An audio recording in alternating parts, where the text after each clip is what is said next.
may find the following disturbing. Discretion is advised.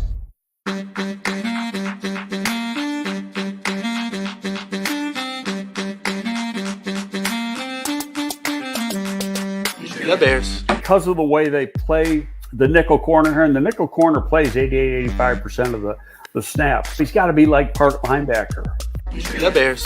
When you're in a scouting room, there's going to be differences of opinion. The Bears. Once coaches get involved, of course, they've got their own opinions about what fits best for what they want to do, and that could be drastically different than what the scouts say. Well, you're looking at traits, and number one, he tested very, very well.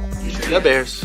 One thing good about Kevin, he's been with two other organizations, as well as being the commissioner of the Big Ten. He's been around. The Bears. With Greg Olson, Jerry didn't want to get rid of him. I didn't want to get rid of him. Nobody wanted to get rid of him. One guy wanted to get rid of him, Mike Martz, because Mike Martz didn't know what the hell to do with him. We tried to talk Lovey out of hiring Mike Martz for a month and a half. He's playing zone, but number one, he doesn't get enough depth with the drop. But who the hell's giving away? How many times does a 305, 310-pound defensive tackle drop into coverage, especially in a key situation? The Bears. Greg, why are teams wrong on quarterback evaluation so often? Number one, it's a hard position to evaluate. There's probably not as many real good quarterback evaluators as there needs to be. The Bears. The Bears. The Bears.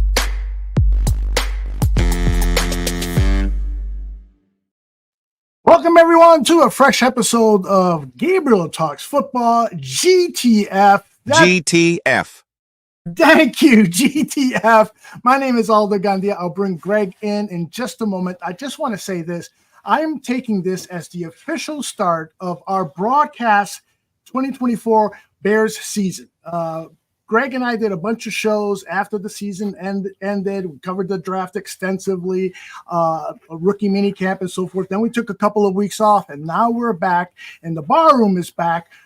Loading every week more and more shows for your consumption. So this is show number one of the new season. That's the way I'm looking at it. Tonight we'll have another show, Bear Their Souls, with Dan Aguirre, Johnny Santucci, and myself. So we're gearing up for what could be one of the greatest seasons in Chicago Bears history.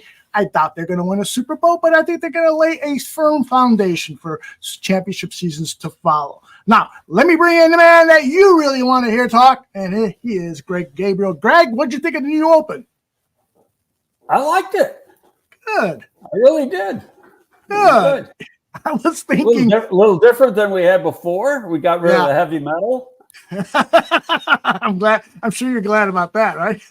Well, you know, I'm a blues guy and classic rock guy, not a heavy metal guy. There you go. You know, as I was selecting the sound bites to put into the open, I kept thinking to myself, I hope Greg is all right with that. I hope Greg is all right. And then I was thinking about adding this one. He ain't going to block a drunk whore off a bar stool. And then I said, I don't think Greg will want that in there. Listen to that every week. So I got your seal of approval, and people in the chat room are saying outstanding. We're going to get right loving the new opener. Thank you, Chris. And Chris, by the way, is part of the Barfly Tailgate Show. They're going to resume their broadcast schedule on Sundays as soon as, I think, Hall of Fame Football Week, which is coming up really soon. Greg, let's get right into it, because I turn on some of the radio shows and TV shows, and almost the lead topic is the Bears rookies are reporting, but Caleb Williams and Rome Odunze are still unsigned. And Caleb was asked about that earlier this week, and he said, I'm not handling that. My lawyers and attorney and everybody, the head of the Bears, everybody up there is handling that, everybody up at the top. That's not my position that I'm handling. He says he's focused on being the quarterback of the Bears. What say you about the fact that he is, with rookies reporting today, still unsigned? Well, I wrote last week or the week before, and I'm holding to it. I thought he'd be signed by today, and today's not over. It's only 11 o'clock in the morning, and I don't know what time the rookies have to be in by, reporting time. I thought it might be done by then, but really it's not a big deal. It's more like orientation and classroom work with the rookies for a couple days. And then the veterans come in on Friday and you get to real football on Saturday. So it's really imperative that he's in by the end of the week before that first practice. Good news is, he's here. He's been here for a few days. So, it's what's going on. And frankly, it's none of our business. So people can throw a lot of dirt at the wall and see if something sticks.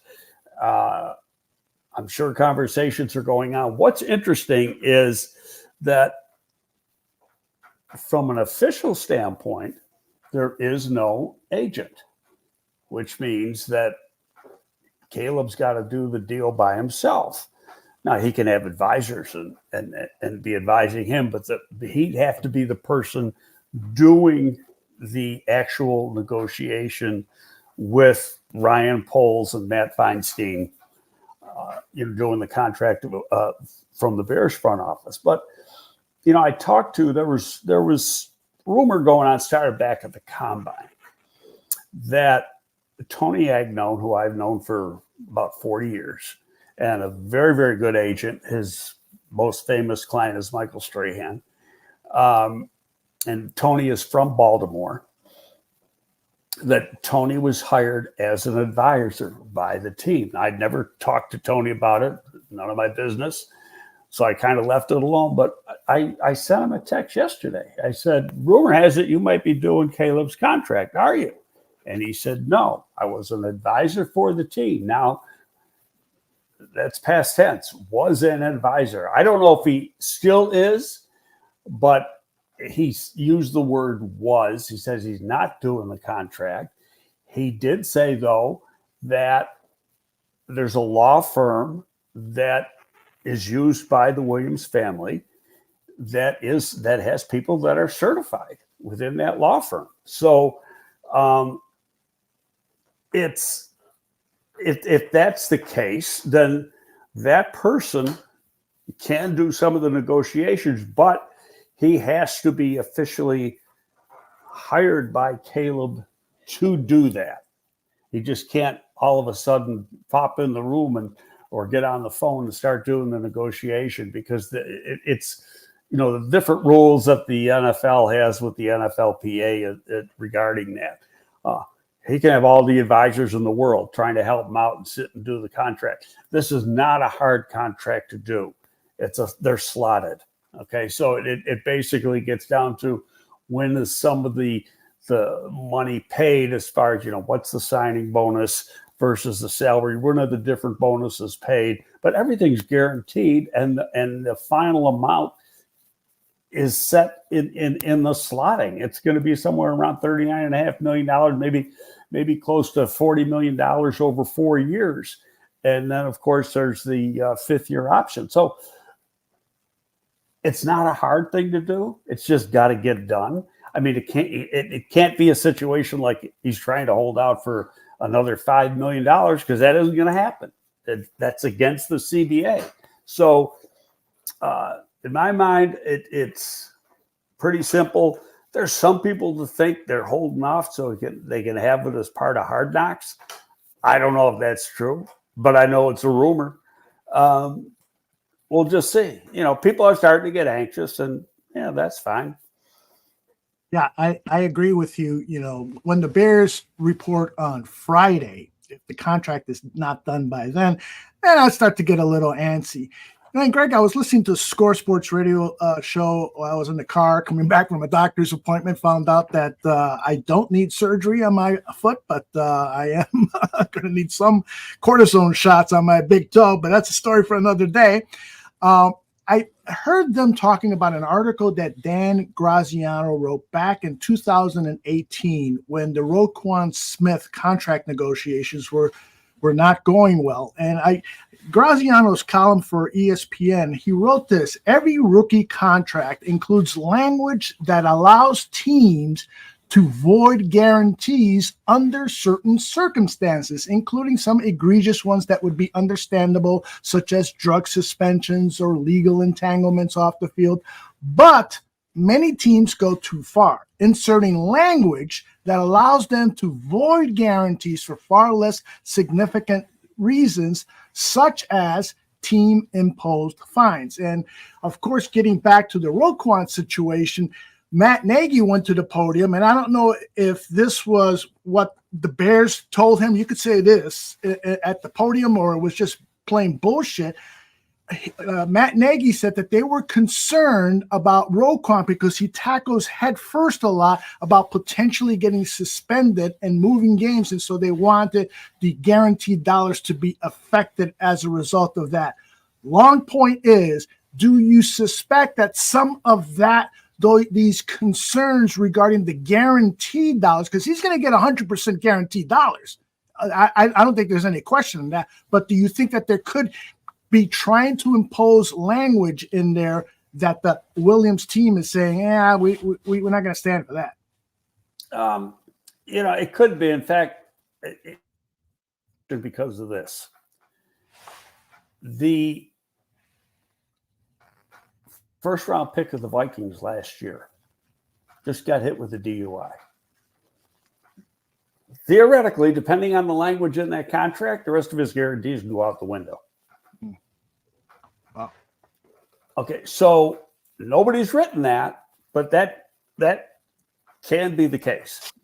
Mm-hmm. So, could that be a holdup?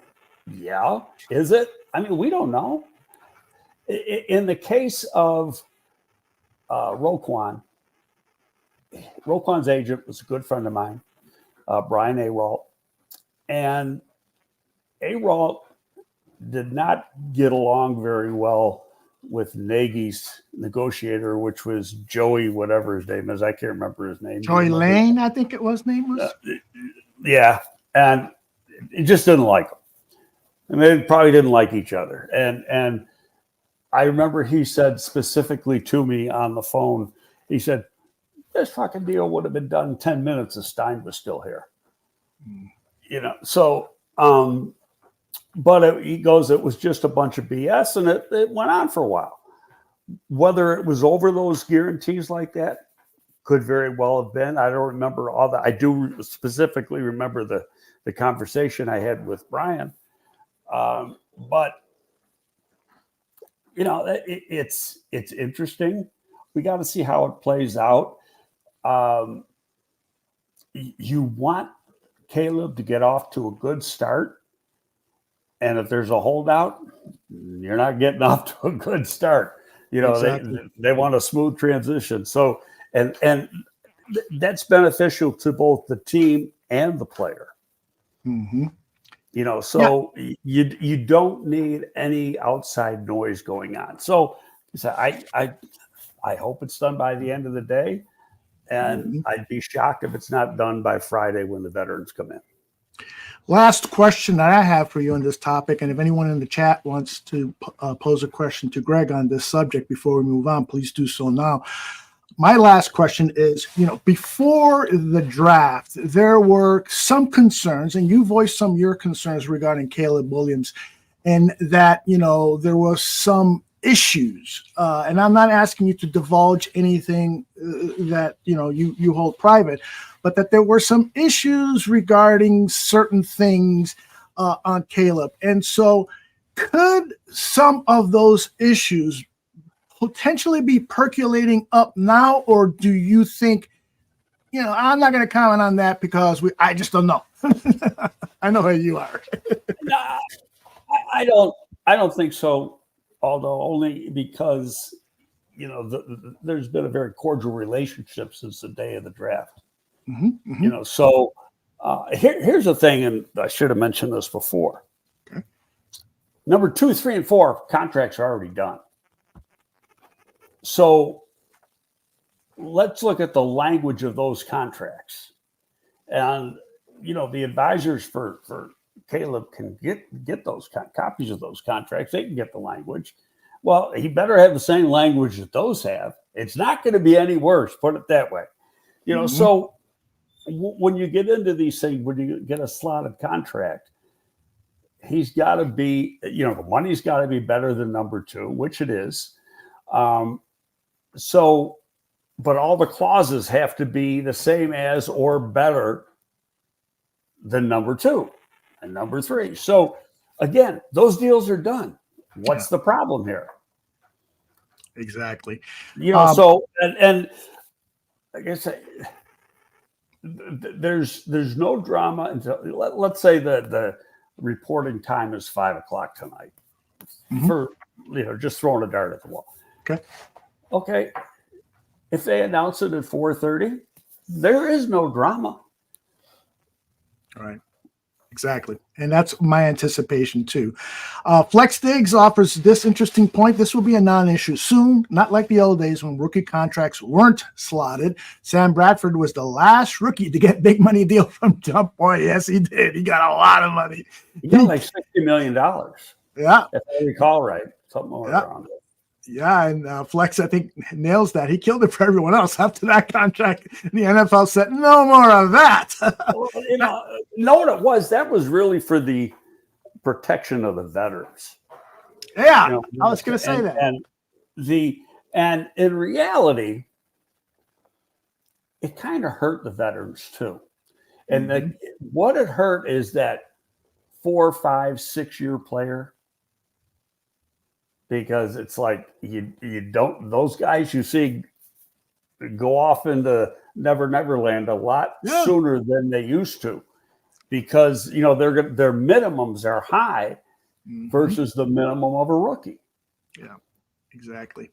It's really an unfair, as I see it, an unfair system for those middle tier players. The superstars are going to get paid.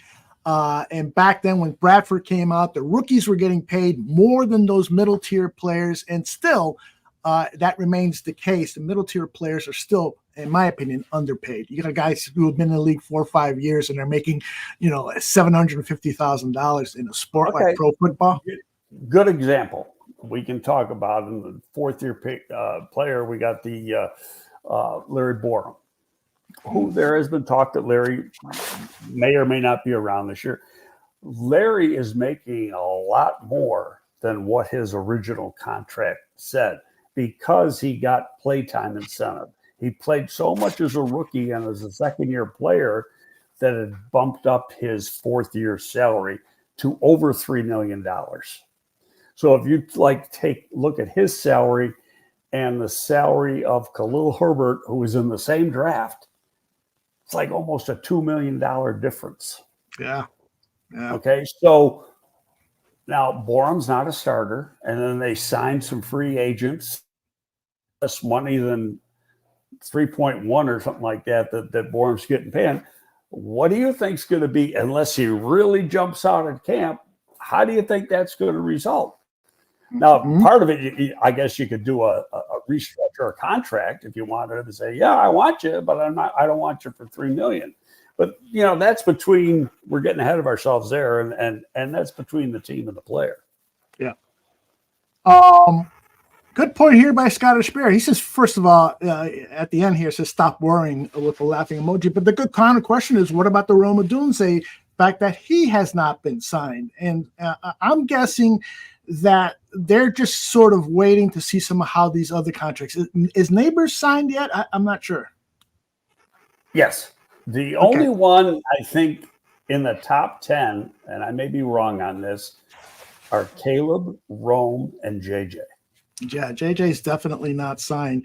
I think it was Mike Florio that tweeted out that they're probably waiting on Caleb's contract because the Vikings, according to that report that I read, have not even reached out to JJ's agent. They're not talking at all. So if that's the case, it has to. Don't take long to do. It's not like you're doing let's go to free agency. Look at how quick some of these free agency deals get done on March 15th when the new league opens up.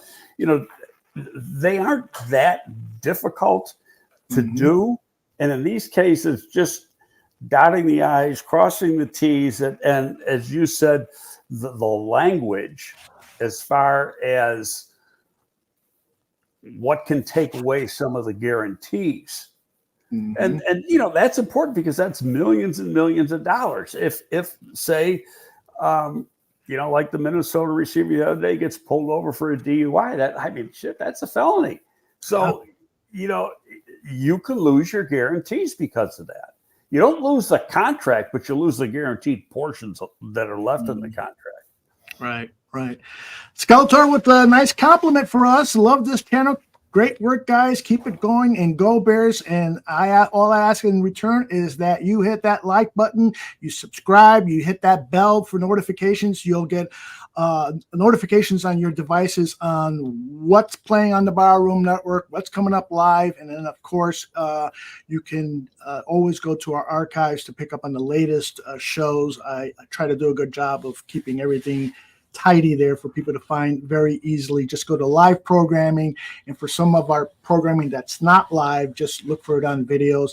We've got a couple of audio only podcasts, and the best way to stay on top of that is just subscribe to the Barroom Network and you can get your audio podcast.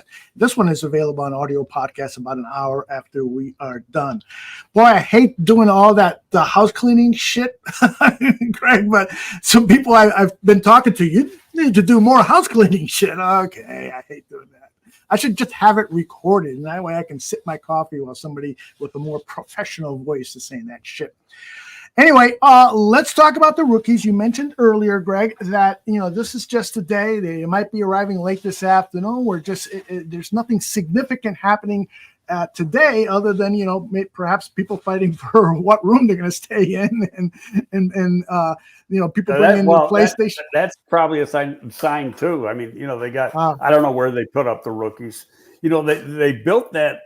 There's a new hotel that was built just within the last couple of years. It's a smaller one, right on the grounds of that big campus where all those office buildings are and where Hallis Hall is. I don't know if it's just convenient. I don't know if the Bears use it or not, but it's very, very convenient because it's, less than a quarter mile from the entrance to Hallis Hall. Mm-hmm. Yeah. There's a lot of rookies that I'm really interested in seeing how they progress throughout training camp. With a lot of them, they're more fighting for practice squad positions than they are, slots in the roster, because as you have said, and Ryan Poles has said, it's going to be very difficult to make this team because the talent level is as good as it's been since 2018-19. I'd venture to guess. So I might disagree with you a little on that, Aldo, because there's only 5 draft choices. Yeah, and Austin Booker's the 5th, and unless there's an injury, all 5 of those guys are going to be on the squad.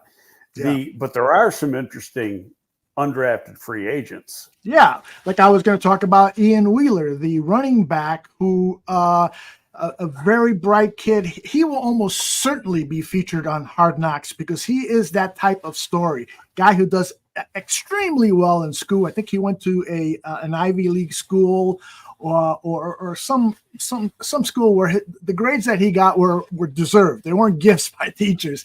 And he's really good at returning kickoffs, and with the new kickoff rules. He's from Howard. I'm sorry. Yes, that's it. Yeah, which is a predominantly black school in Washington, D.C. My good friend Pep Hamilton went to Howard. Okay. And, was quarterback for Howard. Howard is one of the better predominantly black schools of academic reputation. I've been there probably 3 or 4 times during my career. So like every place in Washington, it's not always in the best area. Washington, except right around the Capitol, can be a rough place. But Howard's a good school. But this kid, he is a good receiver out of the backfield. He'll block. He's split time, yet he still put up some pretty darn good yards. Averaged over 7 yards a carry. Kickoff returner. I don't think he returns punts. He may. I just don't recall offhand. Okay. But a very good kickoff returner. But in saying that, the Bears a couple of weeks ago signed a guy they had here a couple of years ago, and who is a pretty good returner. He's more punt than kickoff, but can do kickoffs. But with this new kickoff rule, and I worked with this rule in the XFL in 2020, I'm probably more familiar than most are on it. And where we didn't have a lot of big returns because it was the first year we were using it, I know in sitting down and when we were having meetings with our special teams coaches and stuff, I just kept thinking, guys like Dave Tober are going to have a ball with this thing. Because once you got a line of players at like the 35-yard line, a line of players at the 30-yard line, it might be the 25 and the 30. And that's it. You break that wall and it's gone. It's over. And it's how you set up the blocking.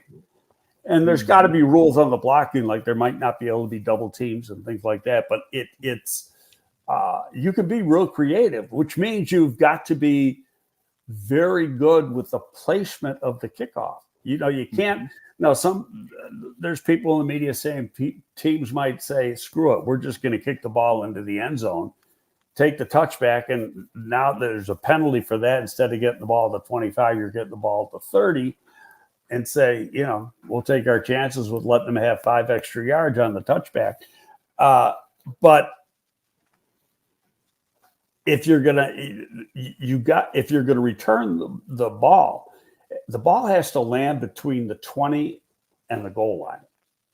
Mm-hmm. Now it can hit the ground at the 18 and roll, but it's can't go into the end zone.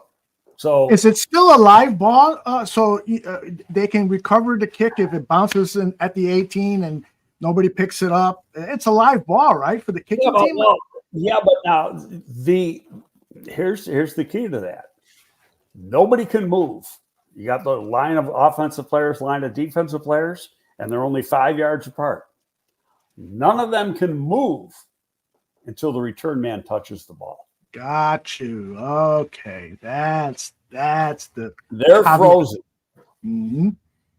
Yeah. Okay.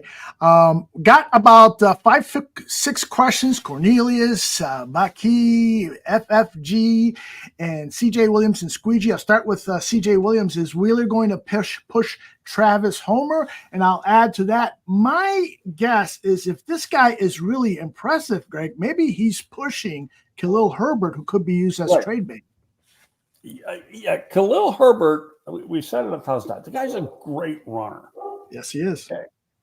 What he doesn't do very well is pass block and catch passes. So he's really a one-dimensional football player.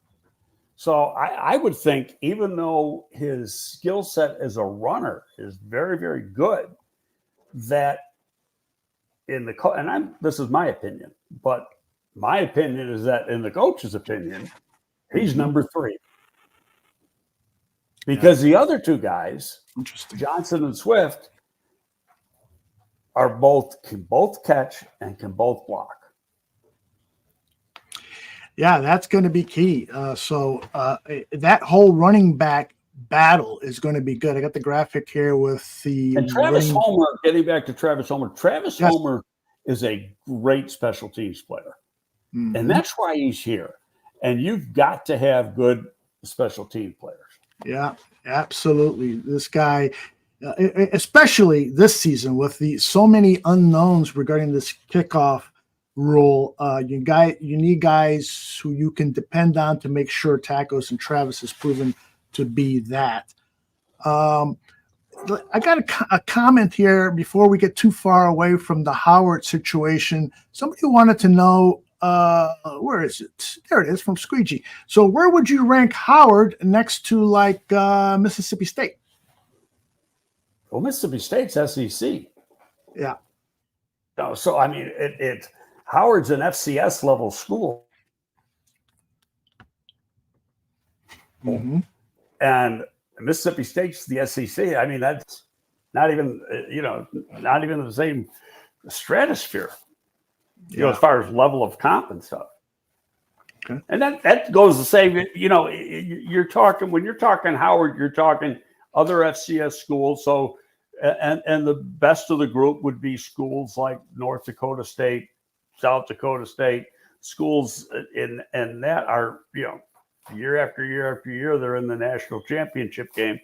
But a lot of these predominantly black schools don't get involved because they have late games, these, classic type games, and they don't get involved in the FCS level playoffs. I think they should, but for some reason they don't.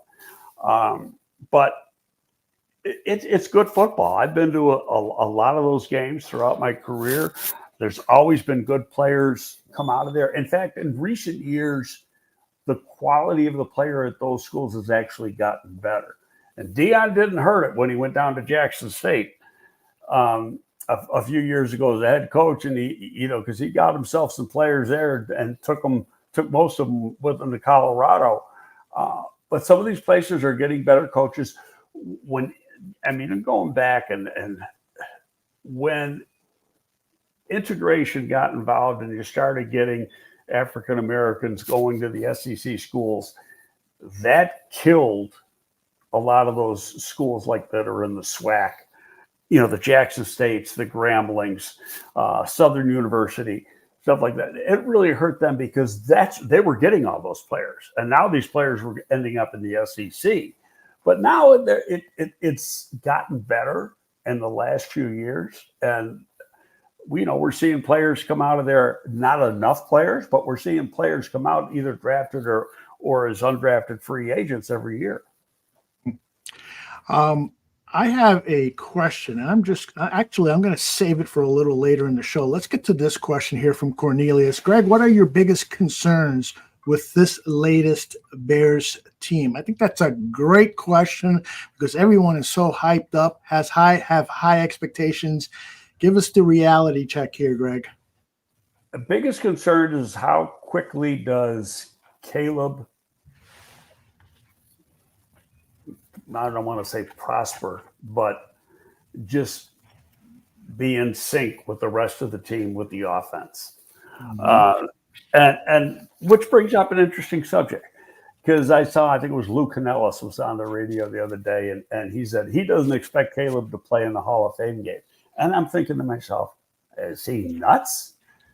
And the one thing where the Bears have gone back and researched is how much play time Bryce Young and CJ Stroud had last year with Carolina and the Texans respectively.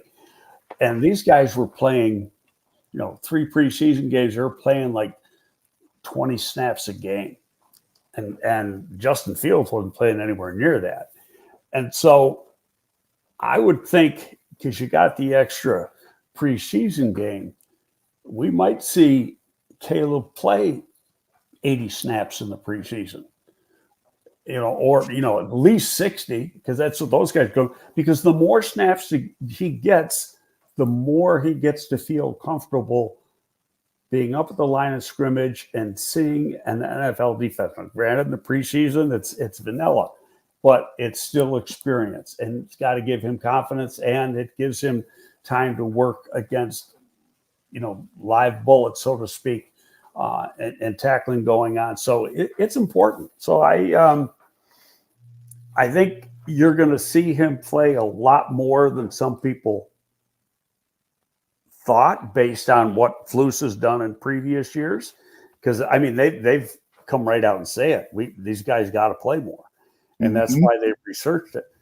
And the other thing is, I still think they need one more player on the defensive line, preferably an edge.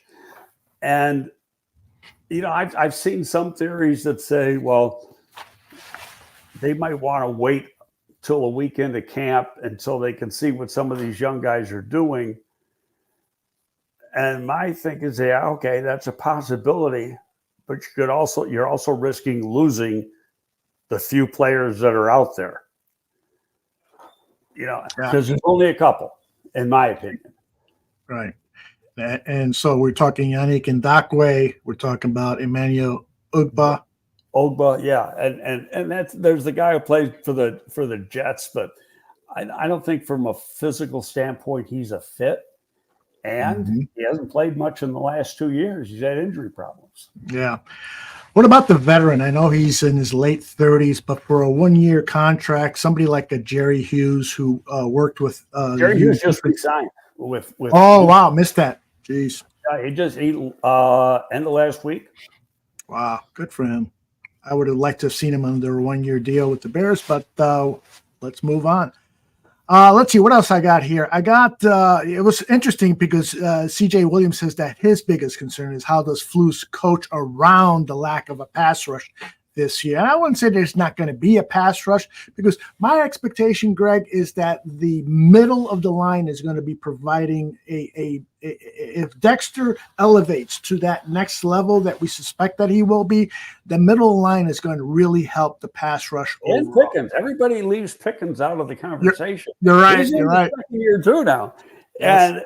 And but he was a 3rd round pick versus a 2nd round pick. He could come on real strong too. All the talk has been about Gervon Dexter, and Gervon has really showed a lot of maturity this getting ready for this season. Mm-hmm. We haven't heard much about Pickens at all, if anything. So it'd really be interesting to see how he shows up to camp, how he plays in camp, what he does in the preseason. Because I think, if both of them take a jump, that interior defensive line could be pretty damn good. Yeah, good stuff. Greg wants to know, Nomad says he wants to salute you, by the way, and also how many days before in camp we start hearing those pads popping? Oh, there's that. They keep changing the rules. I think you got they go like 3 days, and 3 days it's like 3 days of mini camp or OTAs. It's ramp, they got that ramp up period, and then they can splatter. Yeah, not like the old days. I'll tell you a story back when I was working with Parcells in New York. So when we had the rookies come in early, now back then you had over 100 guys. You had there was no limit. You could have 105, 110 guys. So all the rookies, the undrafted free agents, and the veterans coming off injuries would report early. And we had regular practices with them, but not usually 2 a day, just 1 a day. Mm-hmm. And then we'd have them for about 3 days or so. And then the veterans would come in, and on the day the veterans reported, they had to do their conditioning tests. So there was no real practice for them. But the next day was 2 days right off the bat. And I remember my first year with the Giants. So we get done with stretching. They get warm up, then stretching. And then right away, first period, with the Nutcracker Joe. It was very first day, very first period. No messing around. I miss those days. I understand the safety precautions and so forth. And years ago, we had on Akeem Hicks, and I approached a question about the lack of physicality in practices nowadays. And he took umbrage with me, man. And I almost had to apologize to say, listen, player safety is my number one concern too.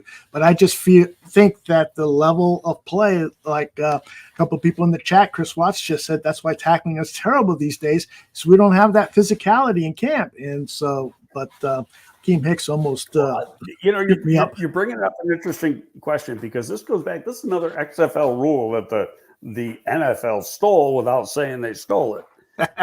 And that's this ramp up period. Mm-hmm. Never had that until the last couple of years. Now in the XFL in 2020, we had it. And we had 4 days of practice without pads. Wow. And we had, before that, we had the off-season program, OTAs and all that. We had 20 practices in the month of December, or 16 practices rather, in the month of December. And then you had off for about 10 days to 2 weeks over the holidays. And then we reported, the whole league, we were practicing down in Houston that year. The whole league reported down to Houston. We each at different sites. We were at the DC Defenders, were at Rice University. So he had to go through this ramp-up period. and use that particular word too, ramp up, which I had never heard before until then. But now in the NFL, if you listen closely, so like last year, Ngakoue got signed, 4 or 5 days into camp, right? Mhm. And then you hear Flus say, because he wasn't doing a lot in practice, well, he's still going through a ramp up. We got to ramp him up. That's like required for every player. So if that player misses time or is in a holdout, he's got to go through that a few days of ramping up to get his body back into football shape, for say lack of a better term. Yeah. Interesting. Okay. More questions are coming in. Let's get to them. By the way, Baki wants to thank you for answering his question on Twitter yesterday. You get bashed so much for some of your comments on Twitter. I wanted to make sure to include this one. I got hit by some guy and I blocked him. So I was, going about Caleb Williams and the contract, and I said, and Mr. Williams, I was talking Caleb Williams, and I said, and Mr. Williams, Right. and so the guy, just anybody with a brain would have realized that when I said Mr. Williams, I was referring to Dad, Yep. not Caleb. And so he took offense to that and saying, "Oh, you've gone from bashing him to, basically kissing his ass type of thing." And so I, did one of my wise ass remarks back, and then, of course, blocked him. But and then he took offense to the fact that I blocked him.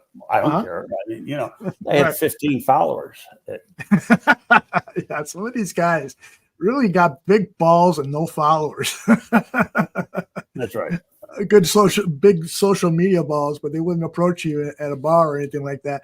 You know what? We should do a feature every week with, that one Twitter post that you took the most offense with and highlight that and have some jokes with that. In all honesty, I've calmed down in the last few months. Yes, you have. I mean, I just don't even, if somebody says something to me that I don't like, and I just block them right away. Yeah. There were probably maybe a half dozen times I saw your name trending on Twitter, and I'm like, uh-oh. Well, all that was during the, that shit with Caleb back in. Right. I thought it was hilarious. Baki says, y'all know I'm never going to bash Greg, whether I agree with something or not. I still respect Greg's football knowledge. Yes, we all do. All right. By the way, Nomad Live at 3 p.m. today. So jump in, family. Nomad Live. If you're not subscribed to the Nomad channel, Nomad Network channel, what is wrong with you? You're not doing a good job of getting your Bears news. Next question is from FFG Style. Greg, what UDFA will you be watching and think will make the team? We just talked about the possibility of Wheeler. Is there anyone else that was an undrafted free agent? Randolph from Illinois. Yep, he's on a lot of people's lists. Yeah, because he can play the 1. He can play the 3 too, but he's more of a 1. Mm-hmm. So has the 4th defensive tackle been solidified? And it's not really. You got 3 returnees from last year. Jones left in free agency, got a lot of money. They signed Cowart, who had his best year was about 3 years ago with New England. He's a 1 technique, and when he plays well, he's pretty good, but he hasn't done he's only been in the league about 5-6 years, but he hasn't done much the last couple of years. But he is a nose tackle, 1 technique type player. Right. So Randolph, a lot of people expected him to get drafted. I had about a 4th round grade on him. For whatever reason, he did not get drafted. Now he had in 2022, my numbers might be off because I'm just relying on memory here. Mm-hmm. 5 or 6 sacks in 22, only had 1 in 23. So for whatever reason, it dropped off. But he was still a difference maker as a player. Would get penetration, was disruptive against the run. Even though he wasn't getting sacks, he was getting pressures in the pass game. He's a good player. He's athletic, and he's got, he's not your prototypical nose tackle. He's probably 305, but in this defense, you don't have those guys. Mm. It's more about athleticism, quickness, penetration. Right. Yeah, maybe next week as one of the major topics for next week, Greg, is we can start talking about position battles. You're probably gearing up to write a story on Windy City Gridiron about that pretty soon, right? Yeah, that's a good idea. You just gave me an idea. You can milk that for like 4 weeks, do offensive line position battles 1 week and so forth. All right, let's see. Creighton agreed with you on some of these UADFAs. He wants to keep an eye on Randolph, Wheeler, Croma, and Carl Jones Jr. Frankly, I don't know much about Carl Jones Jr. Well, Croma is an interesting guy. He's a defensive end, listed as a defensive end. I think he went to James Madison. I think he had like 9 or 10 sacks this past year. Mm-hmm. But when you look at the tape, a lot of those came from inside, not outside. Ooh, okay. Okay, so, but he's not a big guy. He's 270, 273, something like that. 4'8", I think. I'm doing that off memory. I've got all those numbers packed away in my computer here somewhere. But, yeah, he's an interesting guy. But you've already got Austin Booker. He's going to be here. Absolutely. Okay. Sweat's going to be here. Some of those other guys are going to be on this team. Walker's going to be here. So it's who's going to be the fourth guy. And is the third and the fourth guy both going to be rookies? I don't think so. I think there's going to be another vet here because of the way. And so I look at Croma as a guy that could be possibly a practice squad guy. Okay. Carl Jones Jr., you know anything about him? J2K Design says, by the way, J2K, great work over at the Nomad Network with the graphic design. J2K says Carl Jones was dope at UCLA. I'll fit with the Bears. Linebacker. Yeah, he's only like 5'11" and a half. Yeah. But he can run. He's a 4'5" guy. Mm. So he's not competing to be a pass rusher because he's too little. He's 222, 5'11" and a half, but he can run. So he's competing with the linebackers. But, yeah, interesting name. Yeah. Greg, talking about these special teams, when you were at the XFL and you guys were employing that new kickoff rule, did you guys talk about body types? Are guys of that size with that kind of speed guys you want on the roster? Or do you want the bigger, perhaps a little bit slower, big tight end type? Maybe you're going to carry 4 or 5 tight ends because of kickoff rules. What were you thinking? Don't forget we were a minor league and we weren't dealing with NFL type rosters. I hear you. It was let's get the best 50 players on this team, and go from there. But yeah, we tried for the kickoff return. I don't think we had a lot. We weren't using we were using the more athletic big guys and actually some defensive linemen because they're athletic, but also the linebackers and stuff because they you wanted some size, but you needed to have athleticism to be able to make a play in space. And don't forget, you had a 5-yard gap between the return team and the kickoff team. So you got to have that skill set to adjust on the move within that 5-yard period. Mm-hmm. Flex says Booker needs to be in Sweat's hip pocket all camp. He has a shot to get a lot of tick if he makes plays early. It's interesting, Greg. Every preseason, we see an undrafted free agent get sacks and make some great catches and so forth. And then the season starts, they don't get any playing time.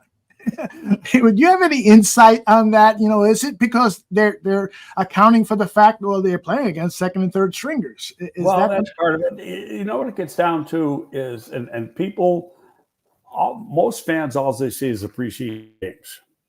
So it's, let me just, my phone's ringing there. Shut that off. Mm-hmm. They don't see practice. That's a lot of stock into what a guy does in practice every day. And part of that is doing the right thing, the right assignment. And so it gets down to, he might flash some plays in a game, but then when you go look at the tape and you look at the practice tape, he doesn't really know all his assignments the way he should. So now it becomes trust. Because the last thing you want to do is have a guy in there who doesn't know or isn't comfortable or confident in what he's doing, because a busted assignment can equal 6 points for the other team. Okay. I want to start that comment for later and go to this one. Nomad asks, what percentage of guys came in out of shape when you were with the Bears? So by average, did you get 10% of the guys who couldn't pass the physical at the beginning of training camp? I can't remember any. You'd put them on. There might be if a guy couldn't do the conditioning test. Let me put it this way: they had an assigned weight and an assigned body fat. You could be overweight, and if your body fat was within the parameters, you were good, because that meant it was muscle. But you also had to pass the conditioning test.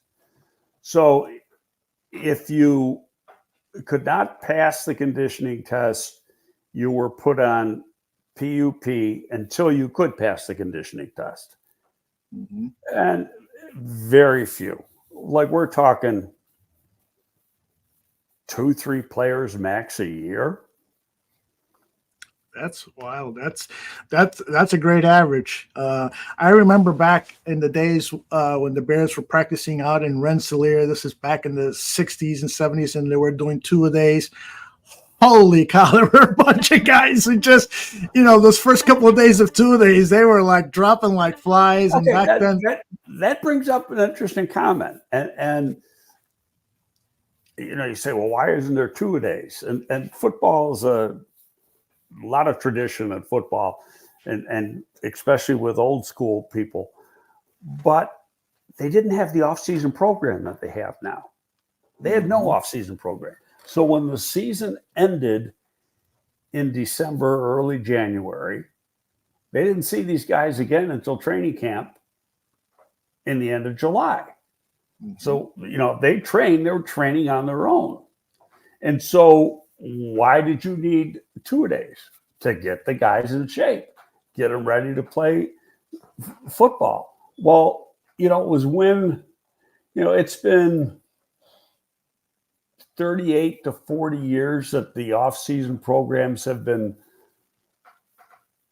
in vogue in the league now. I mean, that's a long time, but it's when I was first coming into the league that it started up, and there was no regulations as to what you did.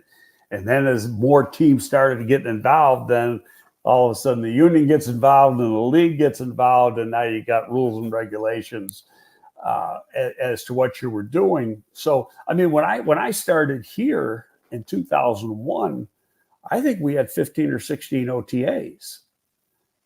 Now you got 9. So they keep cutting back. But still, the players are doing a lot more. They're not doing as much at the facility now because the league and the union keep cutting that out. But they're still doing a lot more. When they're ready to go when they get to camp. You see a lot of videos on Twitter and stuff. I mean, some of the stuff these guys are doing on their own. A lot of times the quarterbacks and the receivers go someplace for a week, usually a nice place. And maybe they throw in the morning and play golf in the afternoon or whatever. But they're working on their game. Good stuff. Let's see. I got OKC Bears boy. Hey, Greg, got a question. What are the scouts doing this time of the year? Are they viewing tape of players they want to see next year? So I assume they're watching tape of the guys they're going to scout in the fall. It depends what team you're working for. Some teams that they're, scouts take time off during the summer, obviously. Right. Okay. But they have summer work to do that they're doing from home. My scouts strictly did guys in their area. We told, and we would tell them, you do it any way you want it. I'm not going to tell you how you're going to work your area. You do it the way you want it, but I would prefer that you get some of these small school guys out of the way and find out if you need to see them in person. If you get the prospect lists from the two scouting services, National Scouting and Blesto, at the end of May, give or take, Memorial Day, around Memorial Day. So you've got that list, and now you go back and let's say, there's a Division II school or even a Division III school or whatever that has a guy with a decent grade, might have a draftable grade or a high free agent grade. Watch some tape on him and see what you think. Now, and then you make the determination. If you think you got to go and see that guy during the fall, then you go. Gotcha. And if you don't, say there's just nothing to him, bypass him. And if he turns out that he is a player, it's easy to go back and get one guy. Mm-hmm. I've said this before. I never wanted my guys to be wasting their time during the fall. I wanted every day to be a productive day. So if you don't think you got to go into Saginaw Valley, then don't go. And Saginaw Valley has a player, we can go later, and it's easy to catch up on one player. Mm-hmm. What about practice tape? Do pro scouts have access to like Alabama's practice tape? Only if you're making a school call. Okay. And then it's on their computers, and they got to let you watch it. Some schools won't let you watch it; others will. Generally, in preseason, most schools let you. Mm-hmm. After the 1st August, the colleges start up, but they go through their ramp up periods too. They're not in pads right away too, but so the scouts go out. Now, the other thing that some teams have their scouts do during the summer is pro stuff. Okay. And to help. We did not do that because we had a strong pro department and a college department. But there are teams. When I was a consultant for Philly, I had to do some pro stuff during the summer. I had maybe 20 guys to do, 25 guys to do, something like that. But we didn't go to games when I was with Philly. When I was with the Giants, we always went to preseason games. And, so I'd probably go to, there's weekends I'd go to 2 or 3 preseason games because there'd be like Thursday night, Friday night, Saturday night games. I might be in a different place each night going to a preseason game. Personally, I think, especially now, again, you didn't get tape as fast as you get it now. Now you get it instantaneously almost. But if you go to a game, you only can watch one guy on, per play. And you got 8 guys to do, say. You got to watch the tape. You can't do that in person. Yeah. Great point. Samo has an interesting question. This is a great TV question, Sam. When, Greg does these interviews on the radio and TV, he's asked a question like this. Other than Caleb Williams, Greg, what players or positions are you most excited to see or hear about in training camp? I think that's a fun question to answer because if people are answering this in the chat, I bet you we're getting 20 different names because this roster has so many intriguing questions that are hopefully going to be answered in training camp. Yeah, any positional player? Well, not necessarily positional player, but position group is the offensive line. How do they come together? Mm-hmm. Last year, if you recall, last year in the preseason, guys were dinged up. and then never got to play together that much in the preseason. And it showed in the beginning of the season. So I think developing some cohesiveness and getting play time together in the preseason, in the games, is pretty important. Here's a couple of excellent follow-ups to that. Squeegee says, if Nate Davis doesn't show up in pads, would you keep him around? Everybody seems to be down on Nate Davis, and we know the story. He's a designated whipping boy. Yeah. And until he proves different. I mean, it's a fair question. I think the fans are more down than the coaching staff and the front office, but I can't say that for certain. We'll find out. Yeah. Now, the one interesting thing people say, because I said this a while ago, but people say, well, he used to do this all the time at Tennessee.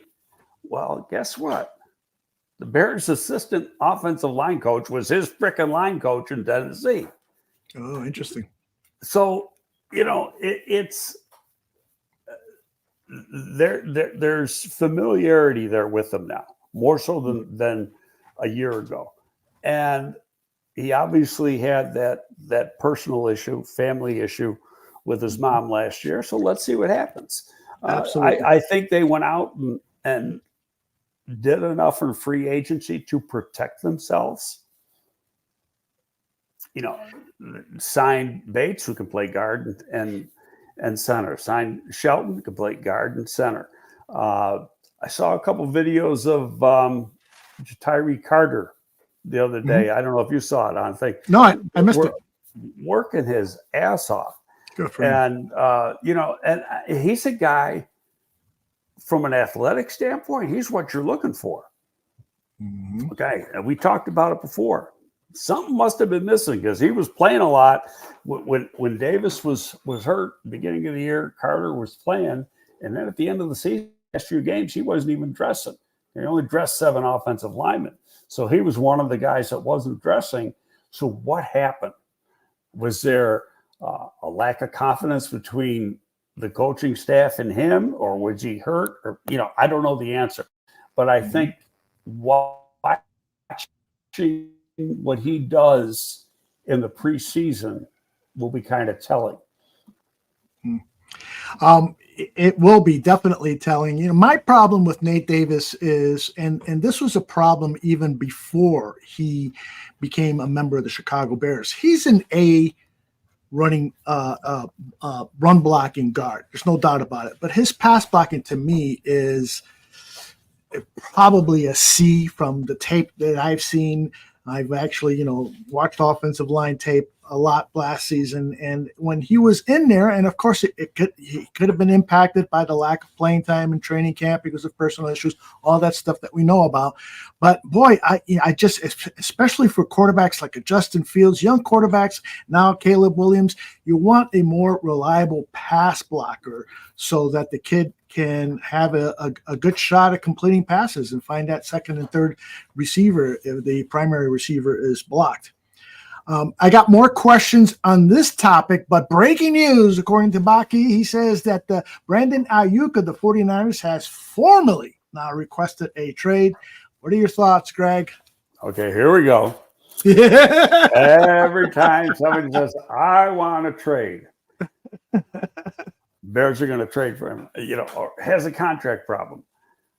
Very few of these guys end up getting traded. Mm-hmm. Okay, I get it. They want their money. I also get the team doesn't want to lose them. So would the Bears trade for him? I'm going to say right now, I highly doubt it. Mm-hmm.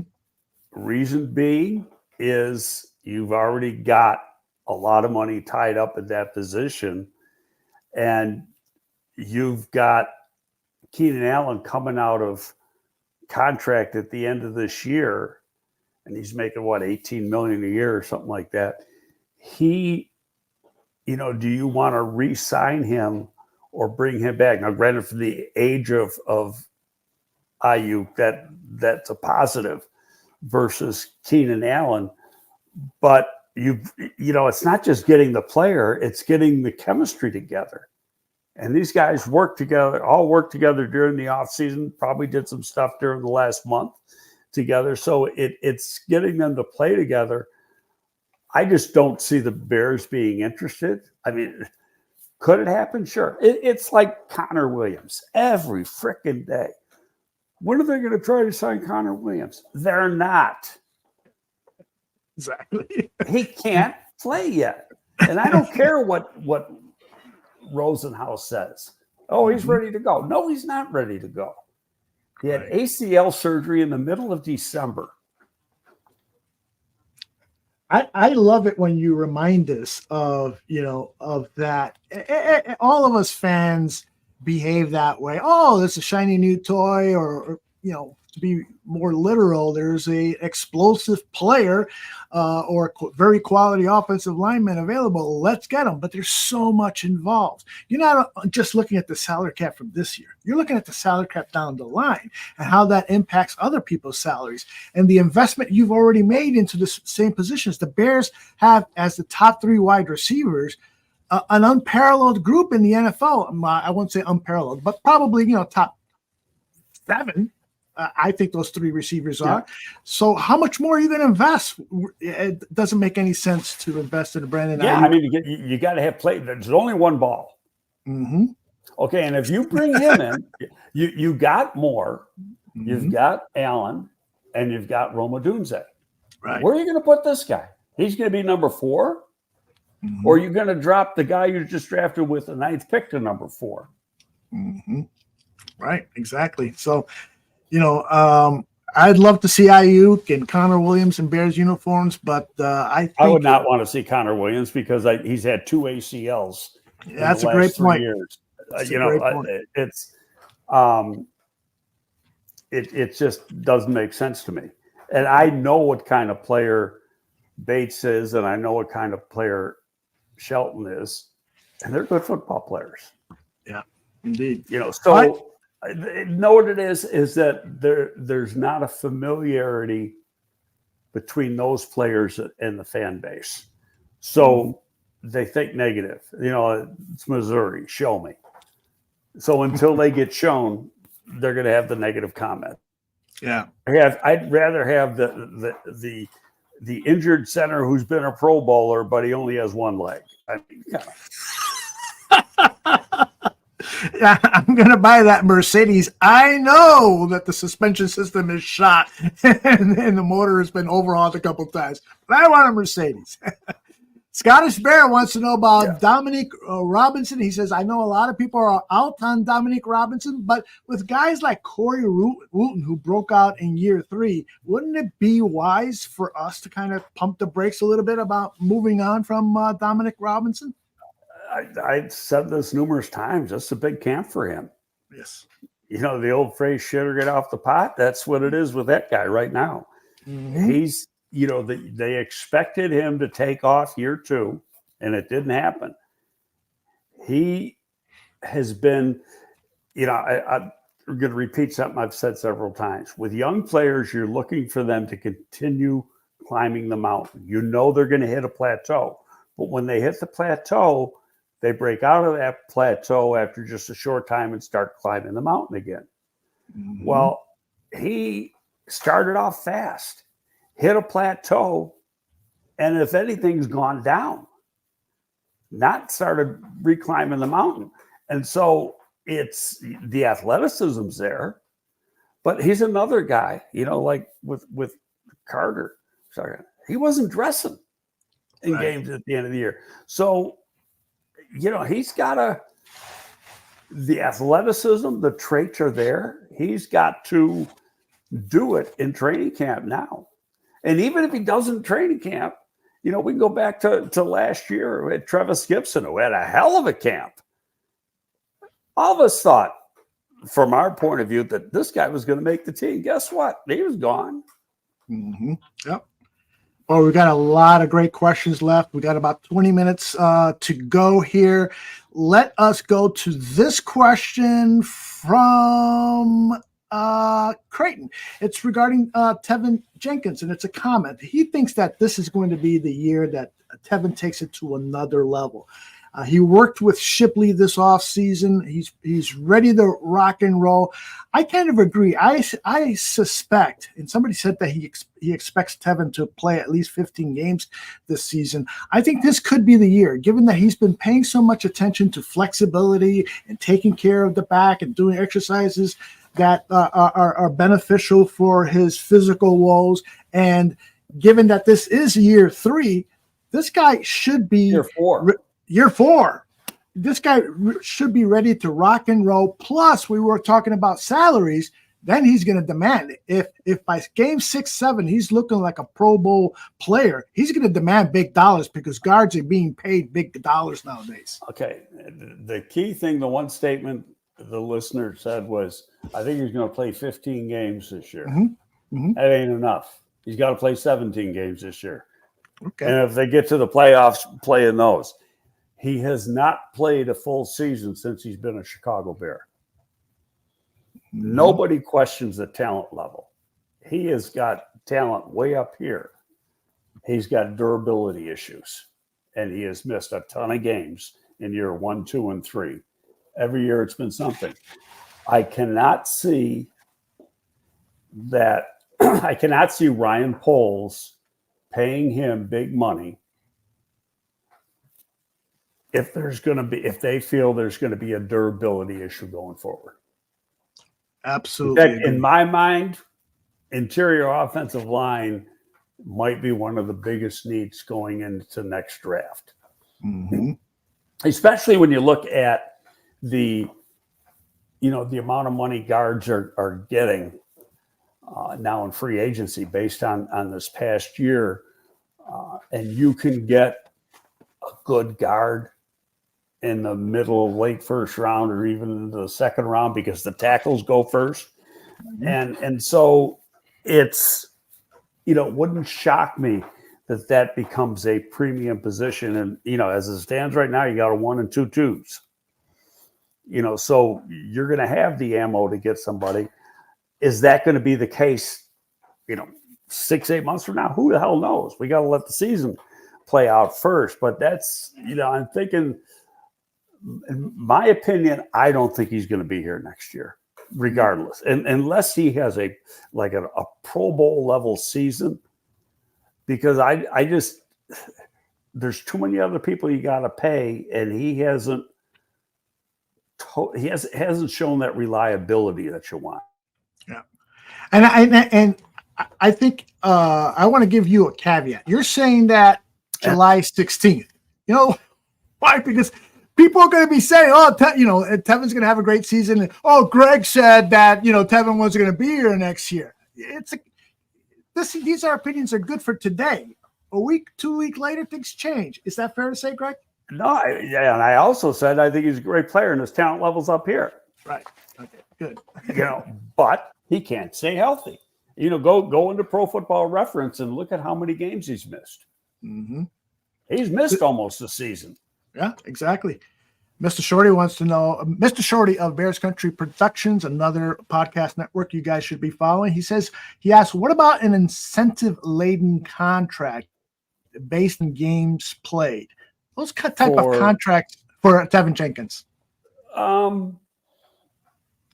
You can do that. You can do that for guys like Ngakoue. Yeah. Same thing. Ngakoue got $10.5 million or $9.5 million last year. You could say, okay, I'm not going to give you 10.5 this year. I'll give you a base of 4. And then depending on sacks and games played, you can get, maybe you can earn that total of 10, but you got to earn that 10. We're not just going to give it to you. Right. Yeah, you can do that. But Tevin, if Tevin goes to free agency, there's going to be somebody who's going to pay him because of the talent. Exactly. Sam says we could replace Nate Davis's contract with Tevin's contract for next year. They can be released without any cap hit this next upcoming season, 2025. So I agree with Sam. I'd have to look at the contract. I know there's a cap hit this year if you dumped him right now or dumped him during the camp or whatever, meaning Nate Davis, what it would be in the offseason. I think he signed a 3-year contract originally.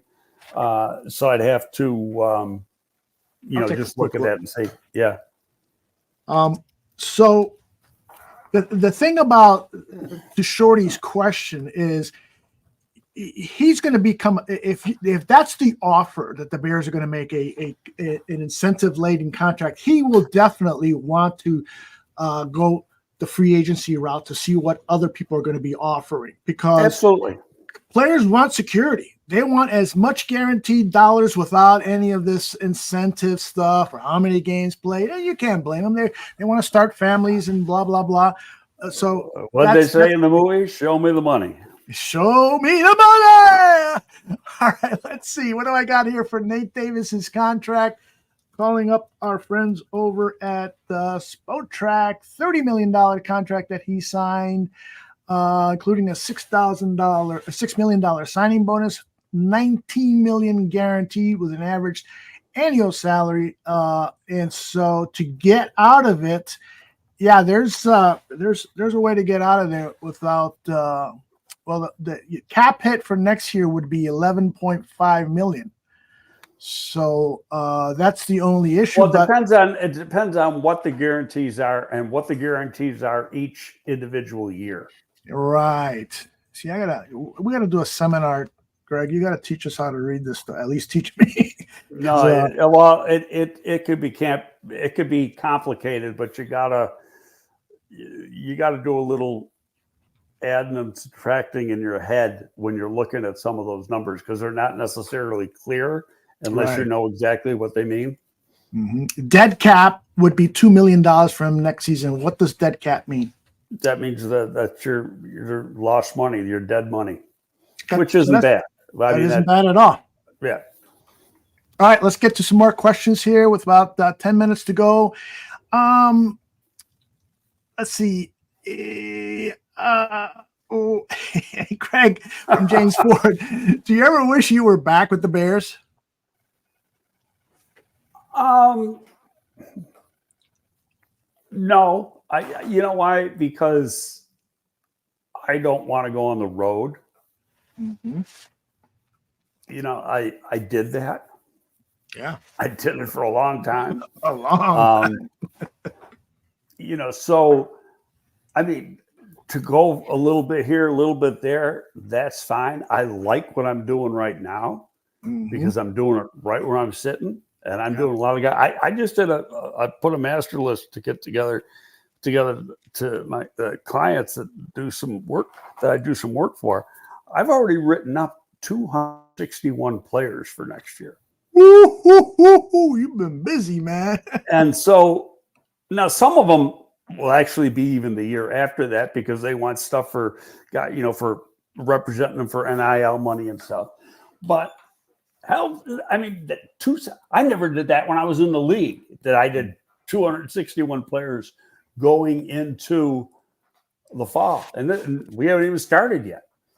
So now, granted, some of these how many new names I do once the college season starts, probably another 100, but I don't think any more than that, because his shit, there's only 250 guys, give or take, get drafted. Mm-hmm. Yeah. Okay. And I'm with you. At my age, I don't want to get into traffic and drive to work. I'll accept any job that I can do right here in front of this computer. So no, I love working right here. I get up early. I get up 5 o'clock, sometimes 4:45, and I got a couple guys done by 8 o'clock. Because I'm fresh when I wake up. Don't ask me to go guy at 3. I'm getting tired. I'm like Joe Biden. I get, after 4 o'clock you can't hold the press conference because you can't talk. I love it. Let's see. Kenworth, Greg and Aldo, what's the best way to improve our offensive line to protect CW? Let me give you a quick opinion on this, Greg. I think it's about play calling. Don't call, 37-step drops for this quarterback. Let him get rid of the ball quickly, move him around in the pocket. That's the best way to protect them. I'm going to say a little differently, but some of it's similar. Part of it's cohesiveness. You got to keep the guys healthy. Yes. Okay, look at the Buffalo Bills last year. Every single game, they played with the same starting offensive line. Amazing. Okay, so you get into a situation like that, your line's going to be good. And you have to have a good, obviously the play calling got to be right, but you got to have a good ground game. Yeah. Well, and, my memory, I'll probably talk about this tonight with Dan Aguirre, who has a great memory for Bears history. But in every time that I think back that the Bears had good seasons, it was because offensive line was at least a bit above average. And so I agree with you. Cohesiveness and the offensive lineman knowing what the guy to his right or left is doing is so important. Flex Stick says Mike Martz disagrees. He wants 20-step drops like in Techno Bowl. Breaking news: the Bears have signed Roma Dunze. Oh man, surprise! Baki's going to be our man on the street interviewer and breaking in with breaking news. I love it. Thank you, brother. Let's see. I want to squeeze in a couple more here. And it wouldn't shock me that in a couple hours you hear the other one signed too. Yeah. Well, wait till tomorrow because, I want this broadcast to be have a little longer shelf life. Big Bo says, which of the offensive linemen is going to play center for the Bears? The front office and the coaching staff keep saying it's going to be Bates. And if that's the case, that makes me feel so good because Shelton was the starter with the Rams for the last 2-3 years. And so 2 years. Yeah. So if Bates beats Shelton, that's great news for all of the Chicago Bears. Well, I'm going to go back to this. Number one, that's the player they wanted to get 2 years ago. Okay. Buffalo matched the offer. He started the 2022 season at right guard for Buffalo, played every game. Okay, they made some changes for last year and drafted a guy high, so he became really the sixth lineman last year. And people are misunderstood with the fact that they say, well, they got rid of him. They didn't want him anymore. That is not the case. Buffalo, at the end of February, so right before the league year started, was $45 million over the cap. And they had to rid themselves of contracts.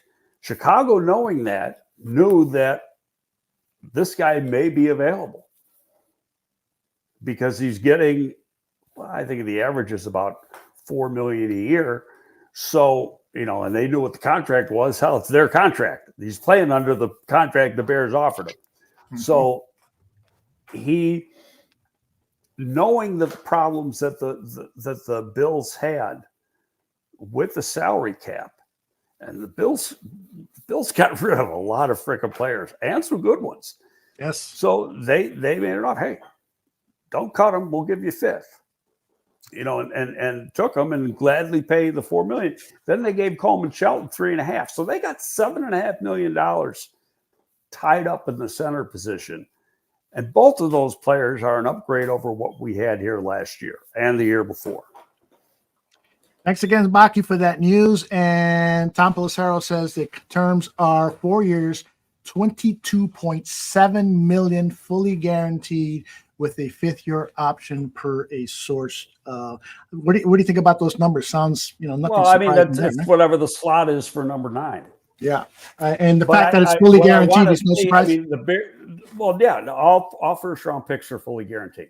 Oh, that's right. You keep telling me that. So, in fact, now you're getting into, in the second, you're getting into first couple years are guaranteed, and then the third year might be no guarantee or a partial guarantee. The agents keep pushing the ticket a little bit further and a little bit further each year, trying to increase that guarantee. But second-round picks are getting guarantees in many cases 2 full years. 2 full years. Okay. Let's see. What I want to see with this is what's going to be the cap, because the bonus gets spread out over 4 years. Mhm. And so what's the bonus? What's the cap hit this year? Because I think Bears got 23 million, 22 million, something like that. 22, I think it was, yeah. Or had. I'm figuring, and I'm just guessing, that after these 2 guys are signed, that it's going to be roughly 12 million. And how much do they want to carry into the season? You were just going to say you want 6.5, 7 million. Okay. Okay, so then, and you've got people you can restructure, right? That you can get money. And the people you restructure are, it's like, and I'm not saying this is the guy, just who you'd go to. Say a guy like Sweat. They're not going anywhere. You want to, so you take, and I'm making up numbers here, so nobody, quote me that I said this. Let's say he's going to make $21 million this year. His salary is, I don't know what his salary is. The contract's not in front of me. You can give him 15 of that right now, and now it becomes bonus, and that drops your cap. Okay. So, okay. No worries. All it is an accounting thing. Right. So there should be no worries that. I just want to have enough money to pick up at the defensive end. Get another, yeah, and still have your 7 million or so minimum going into the season. Yep. Nomad has, he's probably going to cover this in the show before we do, because I want to do this next week. Talk to you, Greg, about possible high-end talent cuts later after the camp, towards that 53-man roster cut down, when we see guys who could potentially be fits for the Bears being cut. So we'll do some research and talk about that next I think week. We got to wait and see how things transpire. The Bears start camp with the vets a week earlier than most teams because they're playing in the Hall of Fame game. So it's really a week from this coming weekend when our veterans report that most other teams' veterans are going to report. It's based on when the first preseason game is. Right. You got it like 15 days before or something. So it's, I think you got to see, how things transpire around the league. And that's part of the job of the pro department, is to keep track of that stuff, to find out, okay, who could be available via trade, who's going to get cut, etc. You'd rather see a vet get cut than have to give up something for him in a trade, because if he's a vested vet, meaning he's got 4 years service in the league, his contract that he's under becomes null and void the minute he gets cut, and he's a free agent. And so now you don't give up anything. You just negotiate a contract with the guy. And Greg, this is something that the pro player scouts are keeping track of, right? We hear that this time the pro department, that's their job. Okay. They keep track of the players on the other day. Now they might have a list. They've been working on this for a long time, and so these are guys we might be interested in if they become available. And become available could become available via trade, become available via free agency because they got cut. Excellent stuff. All right, I want to squeeze in 2 or 3 more here. FFG. And let me add one. Let me add one other thing to that, please. And that is, it's illegal, but you could have a guy. You're dealing with a lot of agents for the players you have on your team. So, one of those agents could be a player of an agent you might be targeting. So in a conversation, you say, hey, look at it. If Joe gets cut, remember us. We in other words, plant the seed. Yeah. Don't wait until he gets cut to plant the seed. Plant the seed beforehand. There you go. FFG wants to know from you, Greg, do you think the union allotted enough practice time to develop rookies like the quarterback? And the roster changes since free agency started 30 years ago. No. Yeah, I think that's been a huge concern, right? Yeah, I don't think they keep cutting back on practice time. There's no two-a-days anymore. It's not.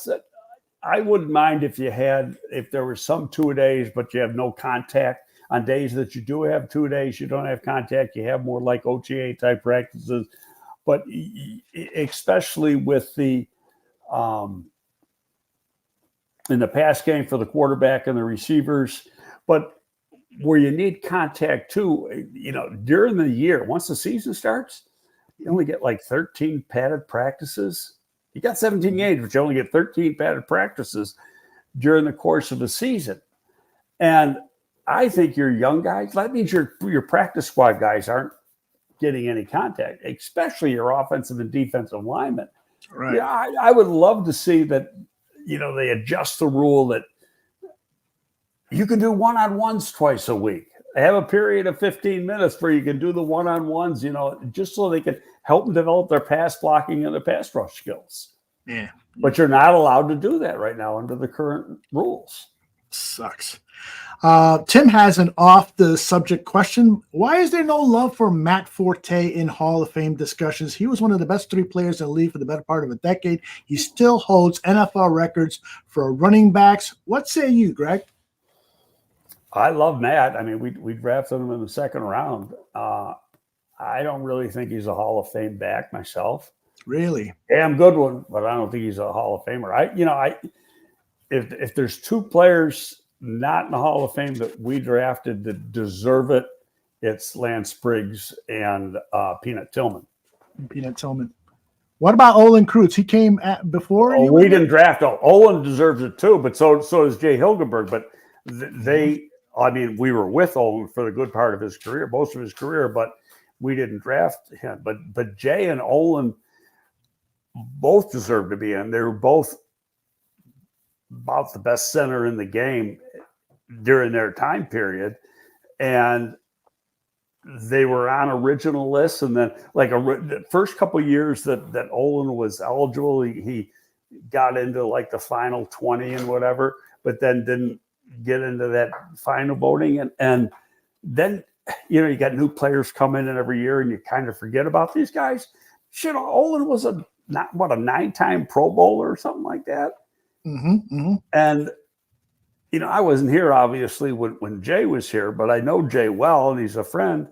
And the way he played, this guy was a hell of a player for a long time. And both of those guys, I think, deserve the recognition. There's another idea for a column for Windy City Gridiron that Greg writes for.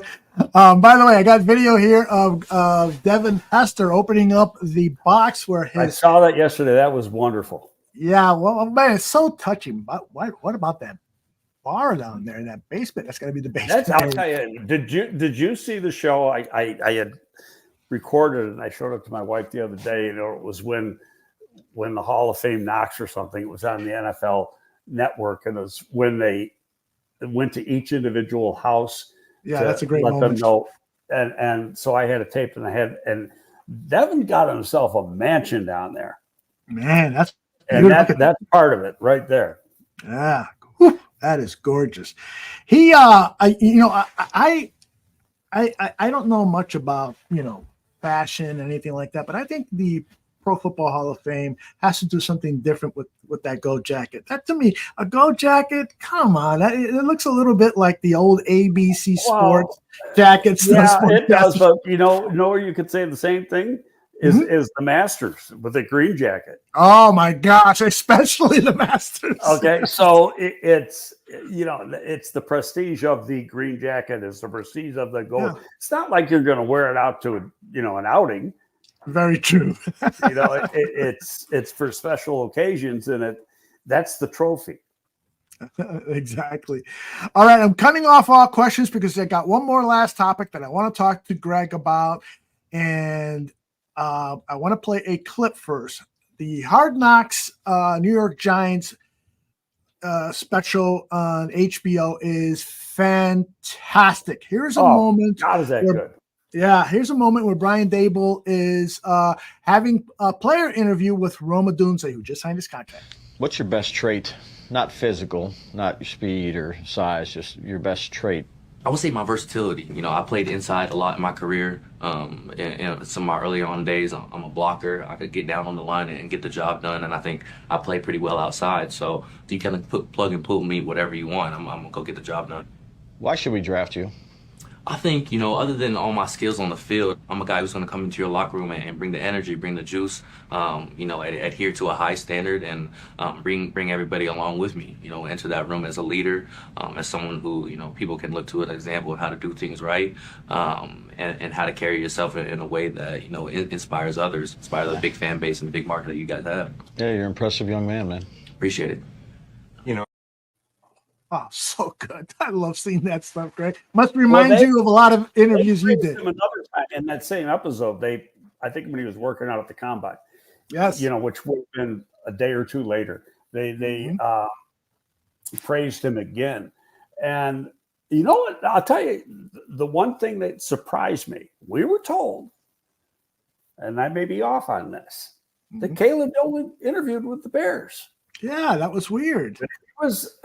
He was in the Giants room because we saw it.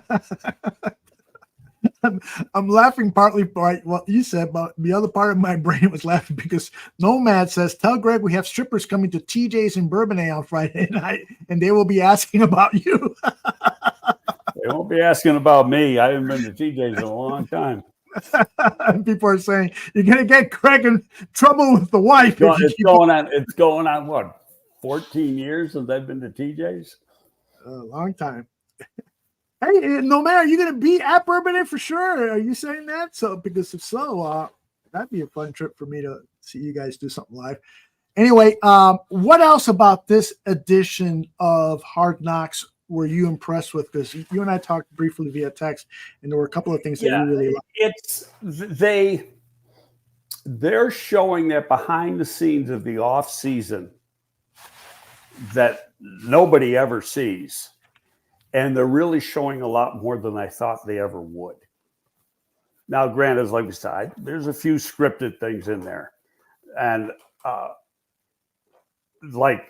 as I said to you last week, when he gets on the speakerphone, his phone with the pro guy about the salary cap, everybody knew the salary cap was going up. You didn't know the exact figure till the day it came out, but it was going up, and they knew within $1 million, but they was like making it look like it was the biggest surprise of the century. And, you know, we're going to be able to do that was staged. Okay. But for the most part, everything else was really good. The conversations are good. The stuff from the combine, I didn't watch last night yet. I taped it. I'll probably watch it later today. But just the whole thing of how it was done, how it's been produced, what the Giants have let be shown, I think is really, and you know, I'm really interested in that one because I worked there 17 years. You know, I know a lot of the people there. I just think it's really by far the best Hard Knocks they've had to date. I love it. Regardless of the in season, training camp or whatever, it is superlative compared to the rest.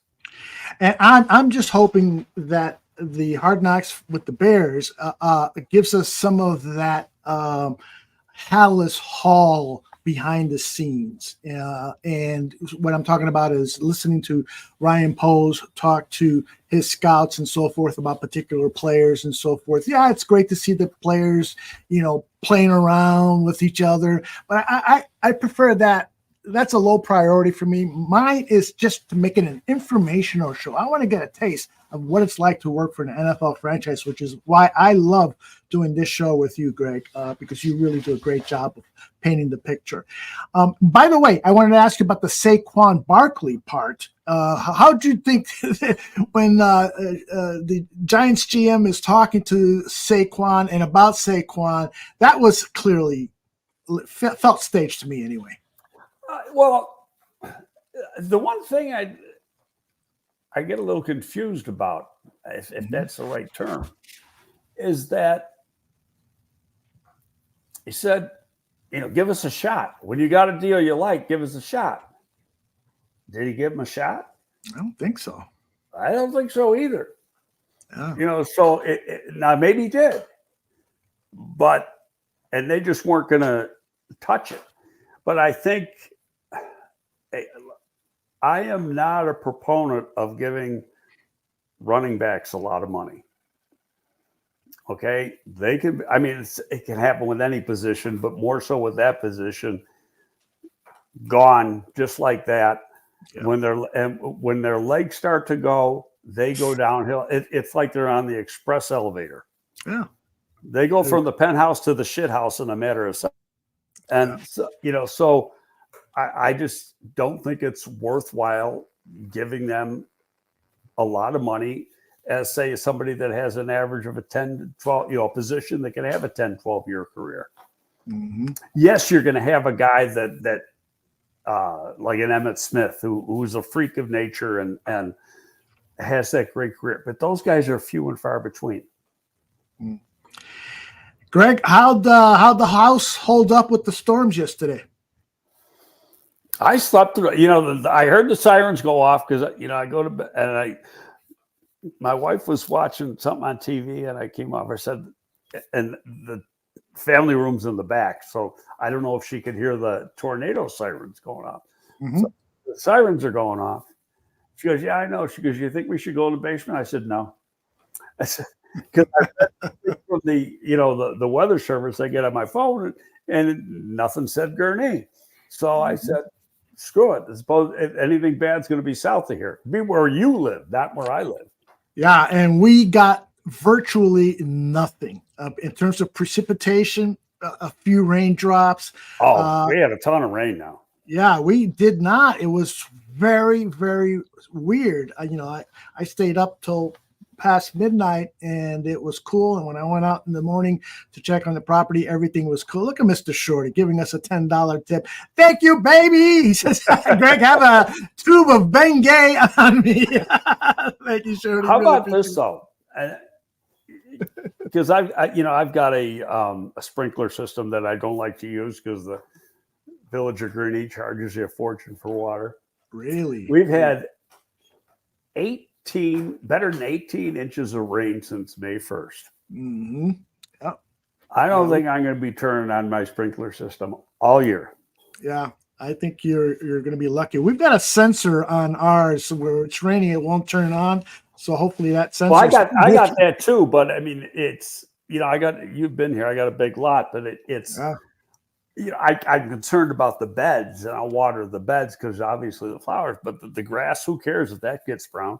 But really, 18 inches of rain in 2.5 months, that's a bunch of water we've had. It is. Just one last reminder, people, that if you are watching live or on demand, please subscribe. Hit all those buttons that you got to hit in order for things to work out a little better for us. And bear their souls tonight at 8 o'clock. Greg Gabriel, outstanding season debut for the 2024 season. I'll see you back here next week, brother. Okay, buddy. See you later. All right. That is Greg Gabriel. I will see you all. Everyone who was with us live, thank you very much. Outstanding show. Your questions really helped make it a super sensational show. Take care, and hopefully we'll see you tonight.